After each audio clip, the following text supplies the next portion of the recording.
the Appian Way, one of the roads that took thousands of Romans in and out of their capital city every day. Young and old, rich and poor, clean and dirty.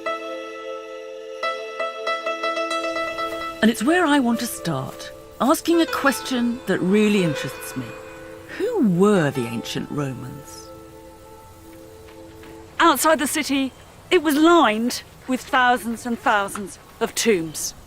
So before you got into the city of Rome, you'd already met the Romans. Dead ones, that is. And the lives of many of them began or ended a long way from Rome. This is just a tiny fragment of someone's tomb. Someone called Iscinus, Occisus est in Lusitania. He was murdered in Spain. This lady's Usia Prima, a priestess of the Egyptian goddess Isis. And there's her little sacred rattle. She's almost looking at you. I feel like saying, pleased to meet you, Prima. They come from every walk of life and every part of the empire, and a lot of them had once been slaves. These aren't the kind of guys we usually think of when we think of Romans.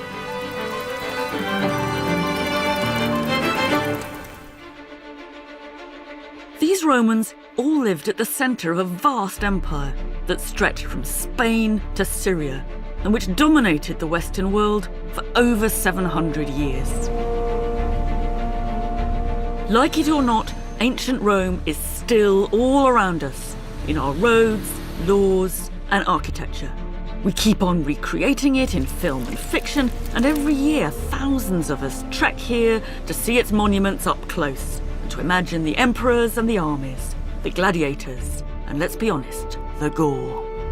But hidden all over the modern city, in its walls, behind the facades, even under its streets, is something much harder to find, but just as captivating. The forgotten voices of the ordinary people. They're still there, if you know where to look. Calidius Eroticus means Mr. Hot Sex. This is a Roman ménage à trois. This wasn't just a mugging, this was mass murder. The Romans didn't just carve their names and dates on their tombstones. Keen never to be forgotten, they left their thoughts, their achievements, even entire life stories chiselled into stone. It's a unique record of real Roman lives. I've spent most of my life with the ancient Romans, and not just the big guys, the emperors, the politicians, the generals, the posh ones.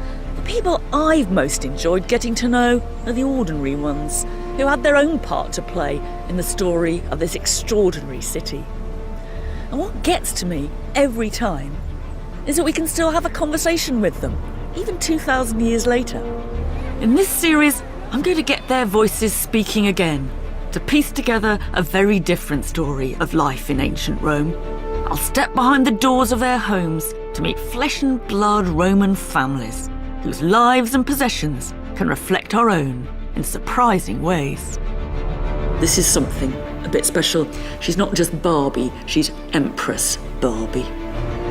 I'll go down into the streets where the dirt, crime, sex and humour in everyday Roman life shows us what it was like to live in an ancient city of 1 million people. Baths, wine and sex, he said, ruin your body. True. But they're what makes life really worth living.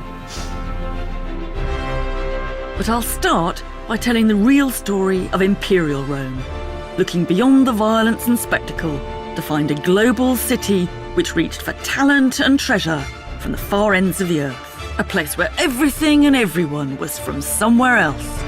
These are the Romans I'm interested in. Welcome to my Rome.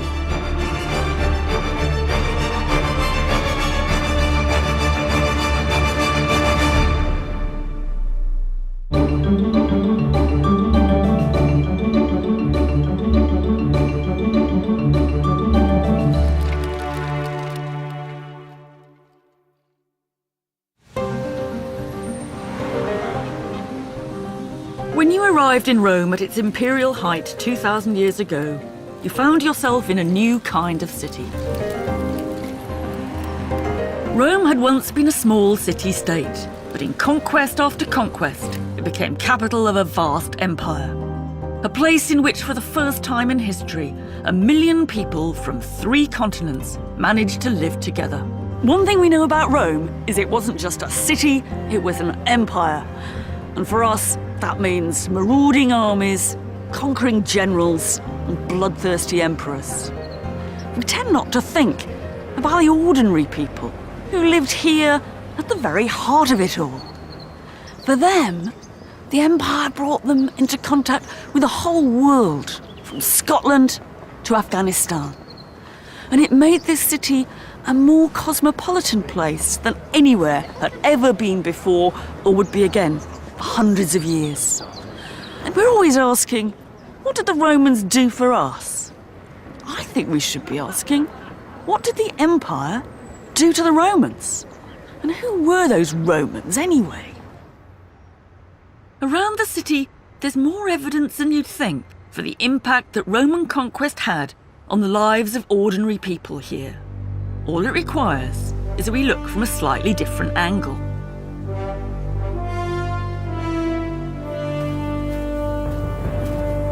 One of the most famous monuments in the Forum celebrates the moment when one conquering army came home. In 71 AD, the city got a day off for the triumphal return of the Emperor Vespasian and his son Titus, who had crushed a rebellion in Judea. We've got here the victorious general, Titus, driving through the streets of Rome in his chariot to celebrate his victory. And on the other side, we've got the booty that he's brought home with him. Titus had devastatingly conquered the Jews, and here we can see the loot that he has got from the Jewish temple. It's a grand display. But what I want to do is try and undercut the pomposity of it a bit, and to ask, what was it like for the people, the ordinary Romans, who showed up to watch this, left their apartments and came to see the spectacle? A triumph like this would have been the first sight the Roman people had of all the things the armies brought back from their distant victories. The rich spoils, the maps of the conquered territory, the models of the fighting, even the trees that they'd uprooted and brought back to Rome. How did people react? Some must have gasped, others would have jeered the captives, or maybe their minds were on other things. One Roman poet recommends the triumphal procession as a place to pick up a girl. How would you do it? Well, he says, watch the stuff go past, nudge up to her and say, oh, I think that's the Euphrates there, and that's the Tigris over there. You don't have to know, he says, you just have to sound confident. And then you'll make your own conquest. It's a good joke, but it also hints at the way Roman lives could be changed by the spoils coming back from the empire. This girl can't have been the only person who found all this pretty strange, but also exciting. So what did the Roman armies bring back from the empire? The import that made the biggest impact is one we don't think about often enough: human beings. These are forgotten people, but if we take the time to listen, we can still hear the voices of some of the millions who followed the Roman armies into the city for all sorts of different reasons. This is for my brother, Habibi Anu from Palmyra. I'm Germanus, Regulus's mule driver. This is for Diocles, champion chariot racer from Spain. Here we've got a young slave girl, aged 17, Phryne, the slave of Tortula, Africana. She came from Africa. This one is put up by a soldier for his wife Carnuntilla, born near Vienna in ancient Pannonia. What's weird is that Carnuntilla isn't really a real name. It comes from the name of a town in Pannonia, Carnuntum. It means sort of my babe from Carnuntum. So my guess is he perhaps bought this girl as a slave. He freed her. He brought her back to Rome. He married her.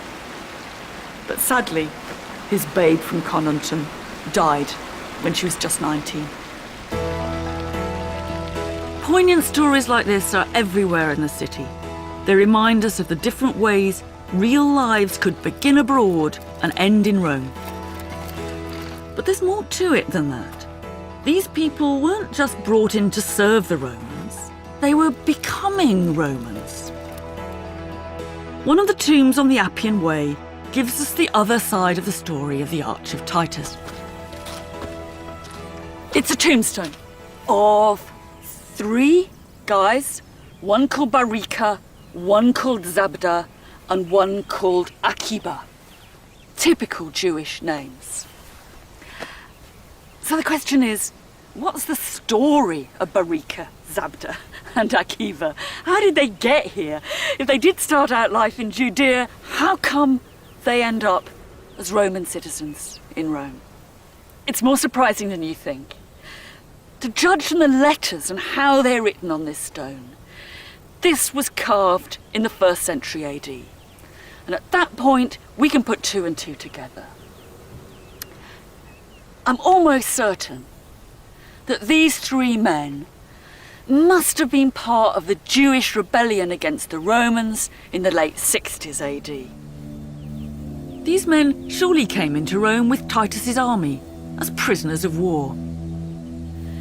It must have seemed like the worst moment of their lives.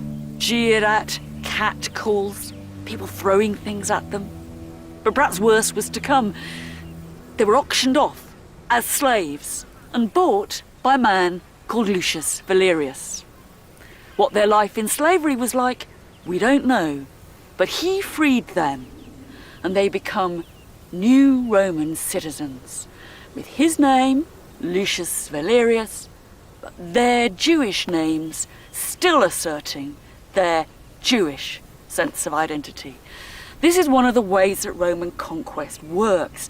It does bring slaves, but it also brings, eventually, new Roman citizens.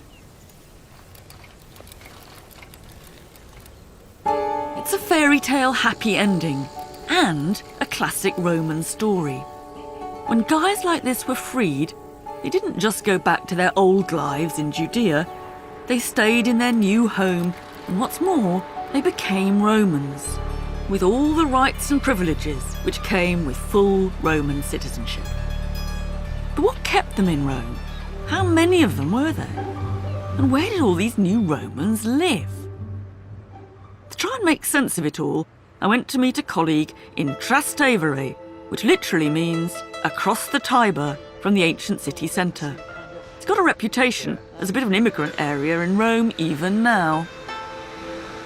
This area, Trastevere, across the Tiber, was the fringe of the ancient city of Rome, and this is where we have the biggest evidence for immigrant communities, Jews, the Syrians. I guess if you said to an ancient Roman, where's the biggest immigrant area of the ancient city of Rome, they'd have said... Over the river, on the other side, yeah. Part of the answer to the question of why an area like this could be so cosmopolitan lies in the story of slaves like Barika, Zabda, and Akiba. Greeks thought Romans were really weird for freeing as many slaves as they did. And making them citizens. Yes, although it's very brutal, being a slave can be a kind of stage in a life, like an apprenticeship. You come in as a German, you get a Roman name, you learn Latin, or you learn to manage in Latin, you learn some kind of job that's useful to your master sets you free, and there you are, you're a Roman citizen with a trade and a Roman name and a bunch of powerful people you know. This is your entry into Roman society. Now, multiply that by hundreds and thousands of slaves being freed, and you can see that the whole ethnic nature of the people who call themselves Roman citizens is really changing very quickly. Roman is it's a kind of vocation, it's a movement into which other people are drawn. This was a completely new idea, and in many ways, the secret of the empire's success. Roman was no longer a word which described the city you came from. It was something you could become. Almost everyone in Rome was descended from someone who arrived from outside, not just ex-slaves. People coming in to work on the docks, builders, prostitutes, peasants who come into Rome because they think that they can eat there because they can't eat at home. So this huge sort of chaotic mix of people who arrived not knowing anybody. Yeah. These were journeys into the unknown, and into a place where there was no guarantee you would survive. And oddly, that was one reason that Rome welcomed people in. Any city the size of Rome has to have immigration because the number of people who die in it greatly exceeds the number who are born. Rome's a malarial city in antiquity. So people come here who don't have any immunity, they catch the disease, they're dead within years. So just to keep Rome the size it is, it needs to constantly top up the population. Rome is swallowing people. It's actually, it's a city which consumes people, spews them out dead. Perhaps we should stop thinking of Romans as a nation, a master race who conquered the world, and think instead of a babel of rootless people piled up together a long way from home. And no doubt hoping for a brighter future. Because for foreigners, Rome wasn't all doom and gloom. Sometimes, I guess, people would have come to Rome just to seek their fortunes. This is an epitaph written in Greek of a man who's said to have been always laughing, always having a joke, and really good at music. He might have come as part of a band, I guess. And actually, the stone tells us that he came to the land of Italy ex Asies, from Asia. That's modern Turkey. It says he died here when he was young, and it ends up saying Tounoma Menophilos in Greek. Menophilos is the name. Now, Rome might have consumed people. It might have been a dangerous place. It might have been disease-ridden and dirty. But I guess to a man like Menophilos, the streets must have seemed paved with gold.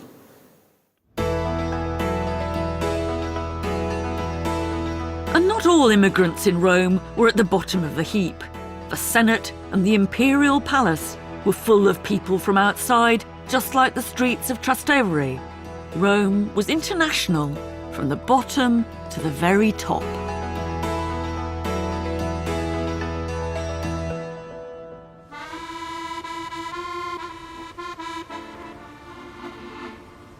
Increasingly, this city belonged to the likes of Menophilos.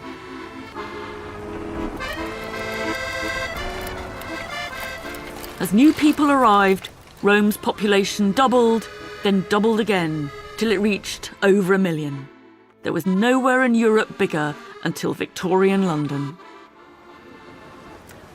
We think of Rome as a very old city. But 2,000 years ago, this place was brand new. It must have been full of building sites, new high-rise, of temporary accommodation. It must have felt a bit like Dubai. But there's a big question. If you've got a mass of 1 million people from everywhere, how do you keep them alive? How do you feed them? How do you keep the vast Roman multicultural show on the road? Feeding 1 million people was a completely unprecedented challenge. Bang in the centre of the modern city is a site which gives you an idea of the colossal scale of consumption in ancient Rome. Locals call it Monte Testaccio, that's Broken Pot Mountain. I think it's one of the most extraordinary archaeological sites anywhere in the world. Phew. Made it. This is absolutely extraordinary. Each of these fragments was once part of an ancient Roman storage jar. What is amazing about this is that you really see here that it is a broken pot mountain. There's no earth mixed in with the other stuff. So you see how actually quite neatly these sherds of pottery have been stacked. It's a mountain, not a heap. It's a real hill, but there's nothing natural about it. This is a huge ancient rubbish dump, composed entirely of discarded containers, amphorae, that held just one of the products consumed by Rome. It was olive oil, which seeped into the jars and made them go really rancid, so they were the only containers that couldn't be recycled. Poor old amphorae are taken off to be pickaxed up and made into the mountain, and the olive oil that was in them gets everywhere. It's the stuff of Roman life. You'd find it being used in cooking. It's what's going to help you make perfume. It's what the guys in the baths who are exercising, rubbing themselves, scraping themselves down would have used. And in the end, it's what the poor little old lady in the garret who's just got one pottery lamp, what came in his amphora would have been her only source of light at night. It's no exaggeration to say that Rome ran on olive oil. And this place gives archaeologists a great opportunity to work out how it got here. It came in massive quantities. That's a place. This must have been what? Originally... Even larger than yeah. that. You know, and that's... Very heavy. They say 30 kilos when they're... Empty. Empty? Yes. That's my suitcase when it's full. Is this amphora when it's empty? Empty, yeah. And what's amazing is that you can often find out exactly where the oil came from. We know that it's ARVA. It's Arva is a town called this way in the shores of the Guadalquivir. So that's linking that Dutch precise chart to a site in the southern Spain. So Roman town, southern Spain. The guy who's making this amphora is stamping it with his town's name, saying, this is a product of Arva. Yeah. According to these trademarks, almost all the oil in this mountain was coming from Spain and a bit from North Africa. Today, Italy is famous for its olive oil, but in ancient times, they were importing most of it from somewhere else. The fascinating thing about this mountain is the way that you can start to piece together little life stories of these pots and their contents. It gets down to the coast in Spain, gets loaded onto boats. If it's lucky, it makes it, but there's lots of shipwrecks in the ancient Mediterranean. It arrives at the coast, it's humped off the boat, it's put into barges, it's brought up the Tiber to the city of Rome itself, humped off the boat again, put into warehouses, decanted into small containers. The amphorae end up here. It might not look it at first sight, but in fact it's one of the most impressive monuments to the idea of Rome as an imperialist consumer city, bringing in the foodstuff she needs from all around the Mediterranean. It wasn't just olive oil.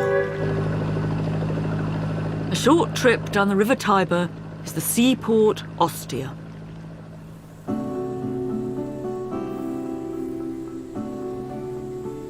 Today, Ostia is one of Rome's best-kept secrets, and it helps us discover what Rome was importing from where.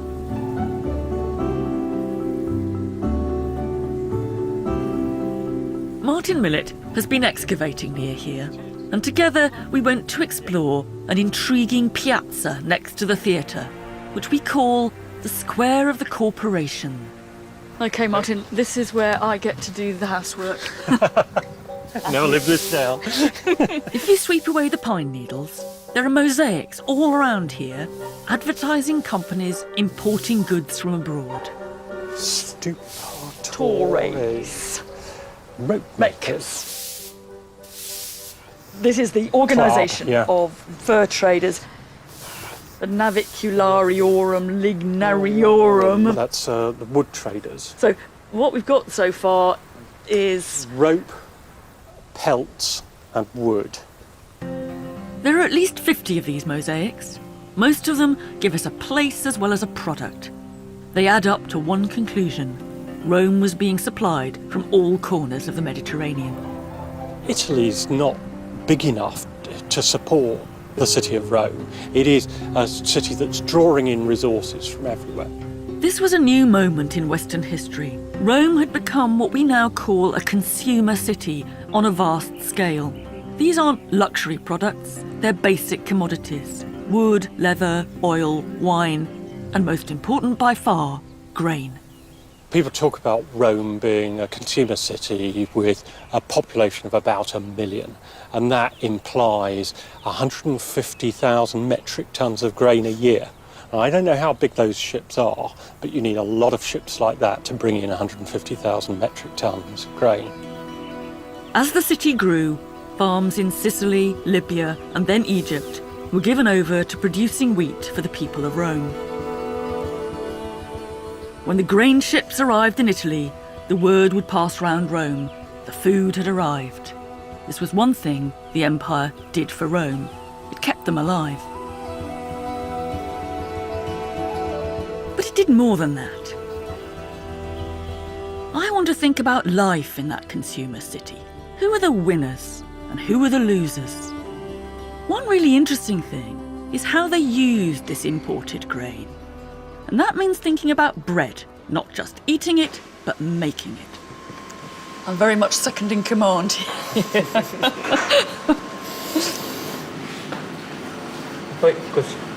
Okay, so I'm now being trusted with the action.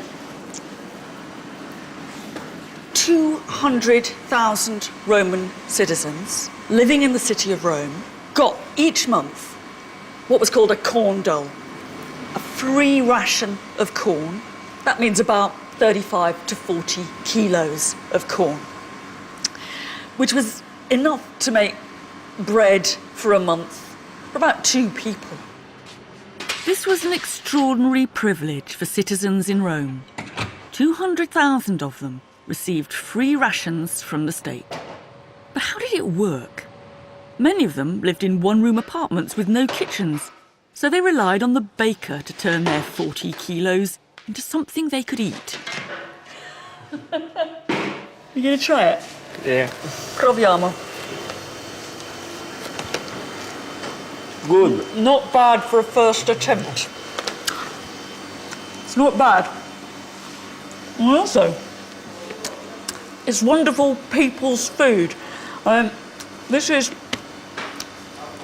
tearing and sharing bread. You don't even have to own a bread knife to be able to tuck into this. That's good. For poor Romans, this was the staple food that kept them alive, but they didn't distribute it in the way we would expect. You've got to put out of your mind, I think, this was some kind of proto-welfare state. Sure, some of the poor would have benefited from the grain, but charity wasn't what was uppermost in the emperor's mind when he put all that time and money into distributing this grain. What he was concerned about was the idea that a hungry populace was a dissatisfied populace, and a dissatisfied populace was a dangerous one. Also the fact that the distributions didn't go to the poorest in Rome. They went only to Roman citizens themselves. You had to be a citizen in order to get this grain. And that made it a really important perk of being a full Roman. In a way, what this tells us is that being a full citizen of Rome was a privileged status to which outsiders could aspire. And perks like the grain handout help you understand why people wanted to be Roman. But it also shows us that all these things, the empire, the imports, the new citizens, were all part of a cycle. The bigger Rome got, and the more it consumed, the bigger the empire had to be to support it. So how did Rome's massive consumption change life in the city? Well, for one thing, this was one of the best times in history to be a baker. And it's a baker who left one of the strangest monuments in Rome, now hidden beneath one of the main city gates. It's the tomb monument of a man called Marcus Vigilius Eurysakes. He's almost certainly an ex-slave, and he was a baker and a contractor. He must have made a whole pile of money in that job, otherwise he wouldn't be able to afford a tomb like this.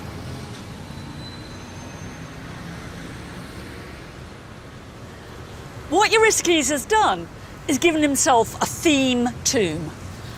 At the very top, all around the monument, there were scenes from the life of the bakery. There's the kneading, putting the bread in the oven, weighing the stuff out. And even these rather strange circles and columns underneath will be instantly recognisable to a Roman as bakery equipment. The circles are almost certainly the kneading machines, and the columns are the bins in which the dough is kneaded. What this says in Latin is, this is the tomb of Eurystheus, the baker and contractor. Apparet. It's obvious. Or what I think we'd say, this is the monument of the baker. Get it? And I really like the way that get it still speaks to us 2,000 years later. Have we got that this is the tomb of the baker? Yeah. Eurystheus could joke because things had gone pretty well for him. His name sounds Greek, so most likely he came from abroad, but he ended up as one of a new class of people getting rich on the proceeds of empire. I've got a tremendous soft spot for Eurystheus, but I doubt that all Romans would have felt that way. My guess is that if some old money, old-fashioned Roman walked past this tomb, he'd have thought it was all a bit tacky. A bit like I might feel if some Premier League football player designed his own tomb in the shape of a giant football boot. What Eurystheus' joke reminds us is that the empire had a direct effect on how people in Rome made their living. It was becoming a city of urban professionals. One of the reasons that ancient Rome still seems quite familiar to us is that people could do a whole variety of different jobs, just like us. But it's important not to forget that, obvious as that seems, it was actually one of the ways in which the city of Rome was radically new and different. In the traditional small ancient city, the idea was that the inhabitants were, well, all-rounders. The same men fought the city's wars, ploughed the city's fields, and produced the city's food. But in imperial Rome, because of the huge size of the city, those duties were outsourced. The food now came from overseas. It wasn't made by local farmers. And the armed forces that were stationed around the Roman Empire, they weren't just citizens doing their military duty, they were making a career out of the military. The empire freed, or you might say forced, Romans to make a living by specialising. Whether that was being a pearl trader, a warehouse manager, or even a hairstylist to the rich and famous. What this did was create a completely new way of differentiating between people.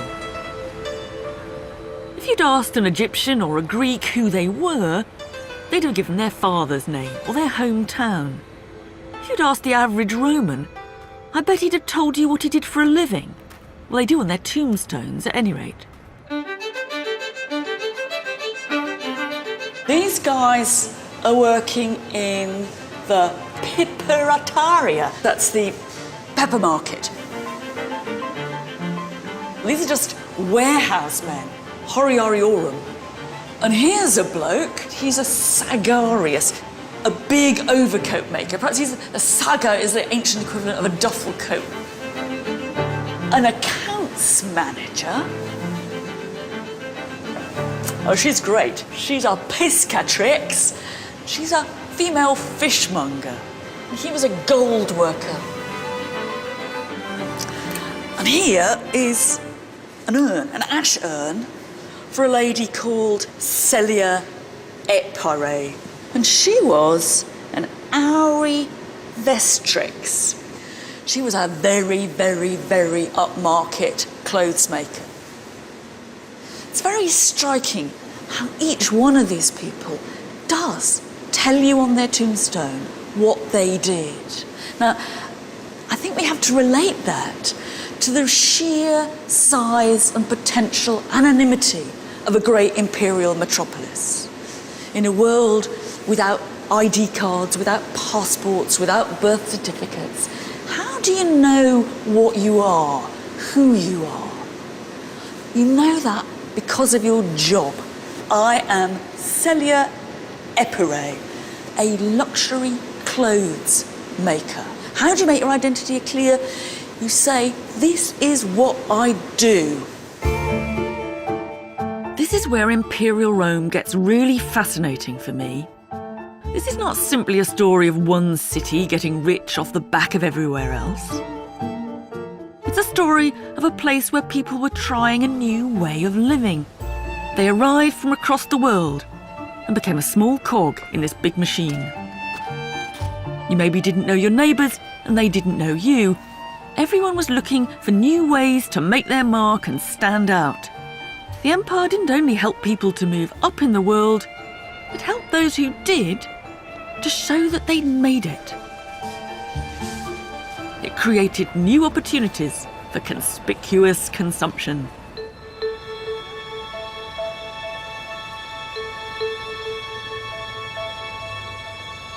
The empire gave most people in Western Europe their first experience of pepper, lemons and cherries.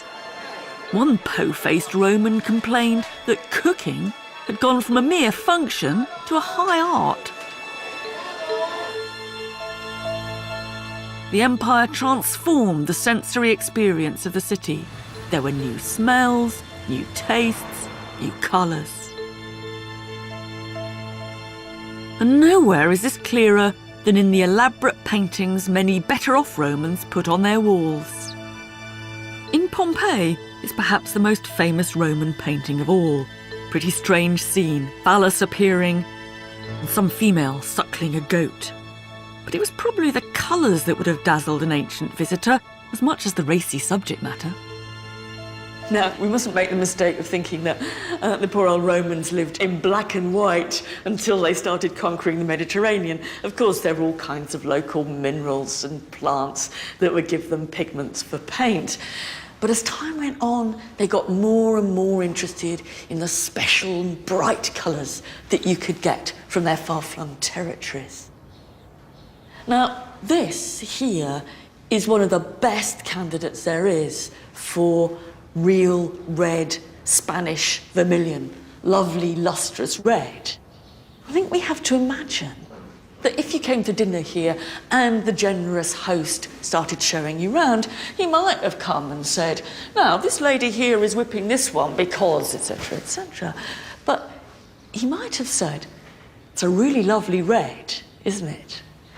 Actually, it's Spanish vermilion, specially imported all the way from Spain. I paid for it as an extra myself. We live in a world of cheap, bright synthetic colours, but the Romans didn't. In Rome, bright colours smacked of a kind of luxury that only came from abroad, and the desire for them created an even more niche range of jobs for ordinary Romans on the make. This is a guy who was really keen on what he did. He put up this tombstone when he was alive, vivos fecit, for himself and for his family. And he put on it symbols of the tools of his trade. Now, he worked as a dyer in the dyeing industry. And you've got here little flasks in which his dye went, scales in which he measured out his ingredients, and the skeins of material that he dyed. But he wasn't any old dyer. At the top, he tells us his name, Gaius Pupius Amicus. Purpurarius, he was a dyer of purple. In Rome, purple was special. It came from the eastern Mediterranean and it was extracted from tiny shellfish. It looked spectacular and it didn't fade. It was not only expensive, its use came to be regulated by law.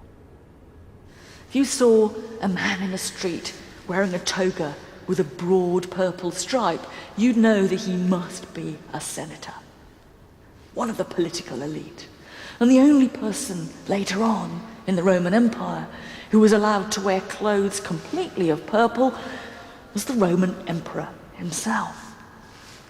It's kind of colour policing. It's a bit like as if Queen Elizabeth II was the only person in the country who was allowed to wear pink. But it tells you quite a lot about Rome and the Roman Empire. That this one very visible marker of political and social status should have been the product of something that came from the far eastern side of the Mediterranean. No wonder Gaius Pupius Amicus was proud of being a purpurarius. The story of colour isn't just a story of luxury. It's a story of identity, the power that conspicuous consumption had to mark you out as someone special, whether you were supplying them or consuming them. All these imports helped you distinguish yourself. Like products and people, even new gods arrived from far-flung parts of the empire. You could have your own style, your own taste, your own beliefs. But let's not get too carried away by all this exotic stuff that the empire offered up. What the foreign purple on the senator's toga tells us is that you could be completely foreign and absolutely Roman at the same time. The Romans had a way of thinking about other cultures that is quite unlike our own. We really mustn't make the mistake of kind of imagining that Rome is a sort of touchy-feely cultural melting pot. Yes, and if you wear the wrong clothes, they make fun of you. If you speak strangely, they make fun of you. They're big conformists. There's too many Greeks here. The Jews don't eat food properly on the Sabbath, all that sort of stuff. Yes, why don't they eat pork? And how silly. The poet Martial, who's going on about the Puella Romana, who hasn't experienced a mentula romana, the Roman chick who's never had a Roman dick. I mean, it's crude stuff, but, nasty in its way. The irony is, the man who wrote this came from Spain. They're not laughing at other races, they're laughing about people who don't do things the Roman way. Although people come to this city from all over the world, you don't end up with a Chinatown or a little Italy in the way that we have in the great metropolitan cities today. And these people are going out, they're ruling the world, the senators are governing Portugal, they govern in Egypt, they govern on the Danube, and they never come back and say, I had this great meal the other day. And they'll talk about ingredients from all over the world, but what you do with it, the actual cuisine, the cooking, it's got to end up proper Roman cookery. Yeah. They've got this city that is unlike anything that's been created before, that has a much greater diversity of people, of customs, of languages, thousands of languages probably, hundreds of languages at least, spoken in the city of Rome, but they only write in Greek and Latin, more or less all the time, tiny bit of Hebrew. What we're seeing here is the most culturally, ethnically, religiously diverse city that there'd ever been in the world, but the way they're doing multiculturalism is quite different from the way we do multiculturalism. Yes, there's cultural diversity, but what there isn't is a diversity of cultures. There's an ironic logic here. Because Roman culture was in itself such an amalgam, they simply saw no need for alternative cultures to exist in parallel, still less to respect them. In Rome, diversity wasn't about separateness. There wasn't a Chinatown or even a Jewish quarter. In fact, your average Roman would have been amazed at the way we try to respect and preserve different cultures. Here, the people were from everywhere, the food came from everywhere, the gods were from everywhere, but it all went into the blender and it came out Roman. The empire was doing two things to Rome. They were parading all the exotic and luxurious strangeness of the outside world. But at the same time, the distinction between Romans and the subject peoples was dissolving all the time. Eventually, every free adult male in the empire could call himself a Roman citizen. For me, there's one place which captures the contradictions of imperial Rome.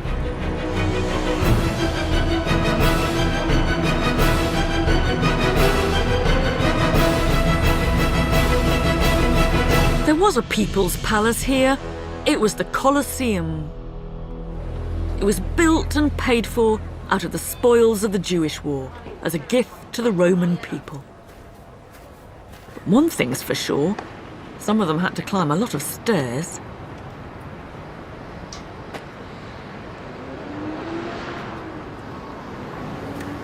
I'm in the only part of the Colosseum that I'd be allowed to go to. Women, slaves, and other undesirables in the Roman world had to be up on the gods.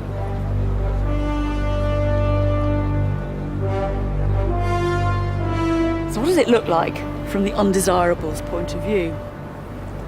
Let's not think for a moment about the blood and guts. There was certainly plenty of that. But let's think of it in terms of empire. What you had on display in front of you was all the biggest and best the empire could offer. People often compare this to a football match, but if so, this is not just a Premier League, this is the World Cup. Fantastic combat, weird, exotic creatures, animals you could only have dreamt of. When this place opened, they even had a rhinoceros running wild down there. This is one place we can see the Roman Empire from the ordinary person's eye view. This guy is looking at the show, and then During a pause or while he was looking at, he's scratching the scene Yeah. that he was seeing in the arena. And what have we got? We can see wild animals like a panther. And Oh, there's two other bears. Right? And bestiarios. The bestiarios. We can really look at those muscles in his arm, biceps, whatever they are. Really muscly bloke. And I think this is great because it not only gives us a spectator's viewpoint, but it also kind of captures that moment of what it was like to be here. You put your feet on your... This guy wasn't alone. The Romans just couldn't get enough of drawing the beasts they ogled in the Colosseum. When you saw them for the first time, these exotic animals must have been breathtaking. And the same goes for the other stars of the show, the human performers. This is a fantastic treat for me because it's a real live gladiator's helmet, or a real dead gladiator's helmet from Pompei. It's very weird and heavy. I'm going to pick it up. It's got a great crest on it and a bust of Hercules, which is facing out at you just to scare the opponent. I can't quite put it on, but I can get the feeling of what it's like having it on. But what it makes you see is it's jolly heavy, and you get a very, very difficult view from inside because everything's kind of shaded off both by the peak and by the protective grille. I mean, I don't quite see it. I didn't know where the blasted enemy was, honestly. The other thing about it is it looks to us fantastically weird. And I think it would look like that to the Romans too. The point about these gladiators is that they're not dressed in standard Roman army issue. They're not the kind of fighters you'd see if you went to fight the barbarians. These are mad, weird, exotic, foreign costumes. They're meant to exude the mysterious outside world and all the violence that there might be in it. And in a way, I think, what we're seeing here is it's sort of a fancy dress. I think what you get the sense was that people had come to see the costume as much as they'd come to see you. Where do I go now? Hard to see. So, when I think about gladiatorial combat, I know that some of it was to the death. People did get killed. But more and more often, it was a show, it was a spectacle, it was theatre. And in my mind, it's kind of more like the sort of charade of wrestling than the real-life combat of boxing. And part of the reason for that was simply economics. You've got hundreds of gladiators, they're extremely expensive. You don't want them killed off too often. Bit of a disparity of size here, but I'm afraid Thrax is out. Whoops. We have a victorious Murmillo. Congratulations. To the Romans, gladiators represented a violent fantasy of the outside world, fighting in their midst. But there's a fascinating irony in the real origins of the men behind the masks. I've got a wonderful drawing, an old drawing here. The original stone has long ago been lost, but it's a tombstone of a man called Marcus Antonius Exocus, who tells us he came from Alexandria to fight in some gladiatorial games put on by the Emperor Trajan. And here's another text of a tombstone put up by a man called Fuscinus, who was a provocator. That's another sort of gladiator. This tombstone's in Greek, and he tells us that he was an Egyptian. These gladiators came from the same wildly different backgrounds as everyone else in Rome. But their real stories were much more mundane than the exotic roles they were forced to play in the arena. It reveals the kind of smoke and mirrors aspect of all this. Because underneath all that, some gladiators were pretty domestic, or they certainly ended up so.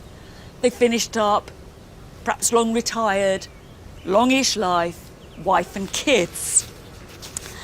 One of the nicest ones is a man here who lived to the age of 45. He'd come from Tungria, he was a Belgian, but the tombstone is put up to him by his wife and little Justus, his son. And even Exocus, exotic as he looks, seems to have ended up life, to judge from his name, as a Roman citizen. He presumably retired and lived out his life somewhere in suburban Italy. A bit like Marcus Antonius Exocus of Tunbridge Wells. An Egyptian playing the part of a Thracian warrior, then settling down as a Roman family man. To me, that's imperial Rome in a nutshell. The Colosseum dramatised this frightening, thrilling idea of Rome and the outside world. That's all violence, confrontation and strangeness. The truth is that the real empire was not just fighting in the arena, it was sitting in the seats.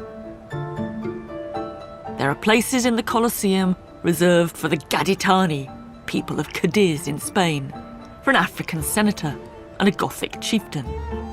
In reality, the fearsome barbarians had become Romans and were watching the action like everyone else.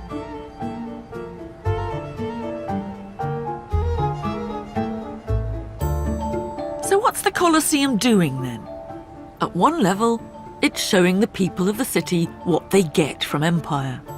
But in a deeper sense, it's showing them that they fit in. If the people who are killing each other in the arena were stereotypical foreigners, then by implication, if you were watching them, you were a Roman. It's trying to put everything in an order that makes sense. The point about the Colosseum is that it was both a microcosm of the city of Rome and a microcosm of the Roman Empire, and it helps to show how the boundaries between what was Roman and what was foreign increasingly broke down. In Rome, for the first time in history, people from Asia, Africa, and Europe could sit together as citizens of the same state.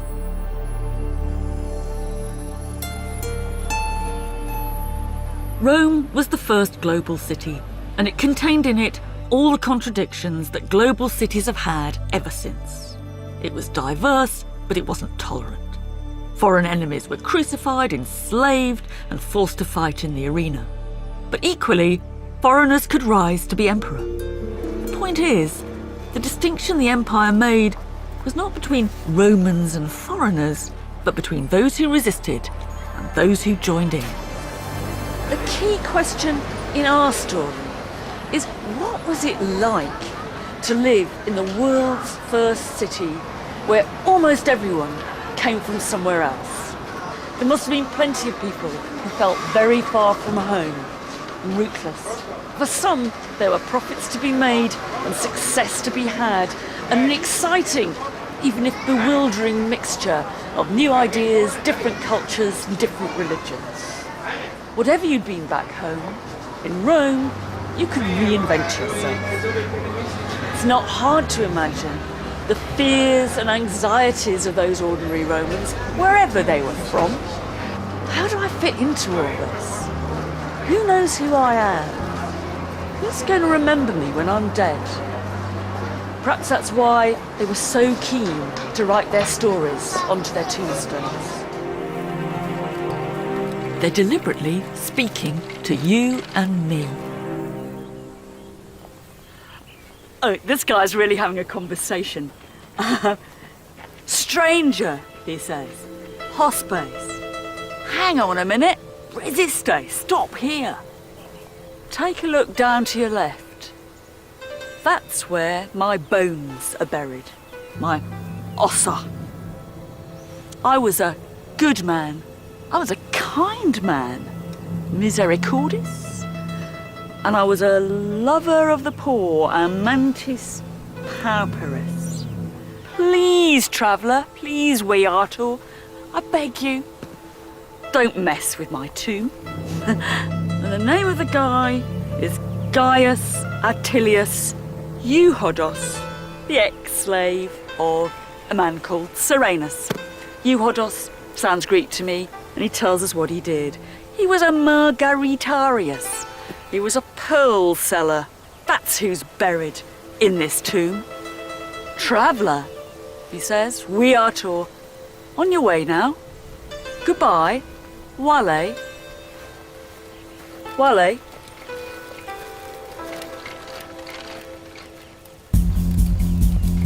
Next time, I'll descend into the city streets to explore their high-rise tenements, crime-ridden slums, and life in the bars and the bathhouses.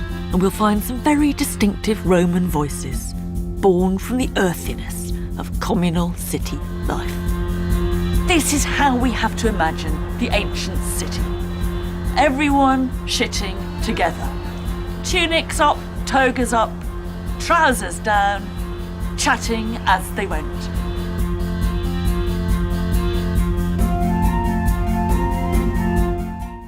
Rebuilding medieval Britain brick by brick here on BBC HD on Friday nights at 9. But back to tonight's now, and there's live music coming up with Jules Holland.